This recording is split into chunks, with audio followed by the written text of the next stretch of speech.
And I guess the real biggie, as you'll see from the terrain display, is the whole place is made up of enormous volcanoes. It is, absolutely, and so you really have to be aware of where you are and what you're doing at all times. The terrain features on the 777 are such that you can see clearly where the terrain is.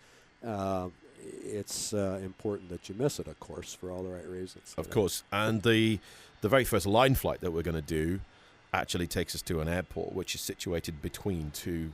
We're actually going to fly down the valley in between the two big volcanoes.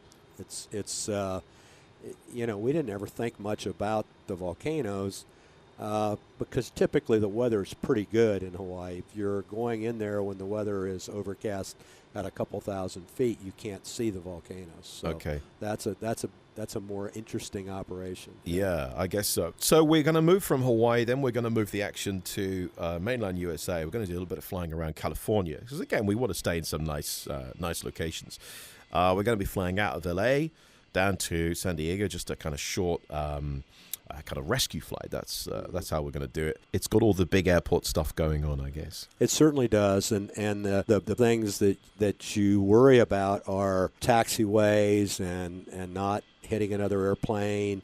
We used to say that it's a 200-foot box because in round numbers it's got a couple 100-foot wingspan and just a little longer than that. It's like taxiing around a 200-foot square piece of metal, and you have to be really, really careful. It's pretty easy to get off the taxiway with the inboard set of landing gear if you're not careful and don't do the oversteer correctly. There's a lot of ground traffic, and you have to make sure that they're going to stop as you cross the ground highway system that's part of a big international airport.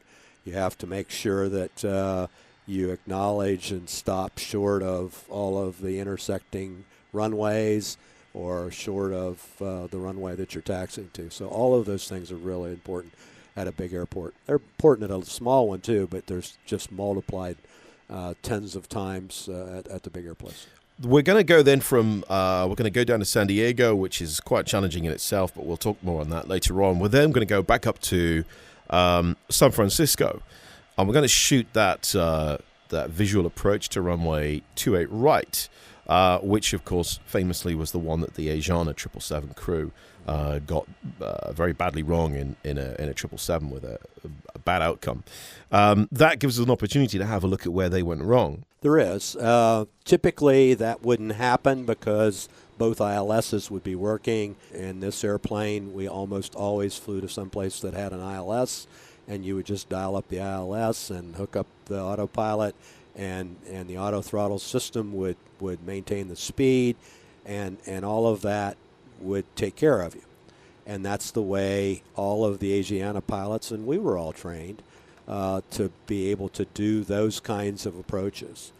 Unfortunately, on the day that Asiana went into San Francisco, both of the ILSs were shut down, and so there was no opportunity for them to get it into a mode that they understood what it was going to do.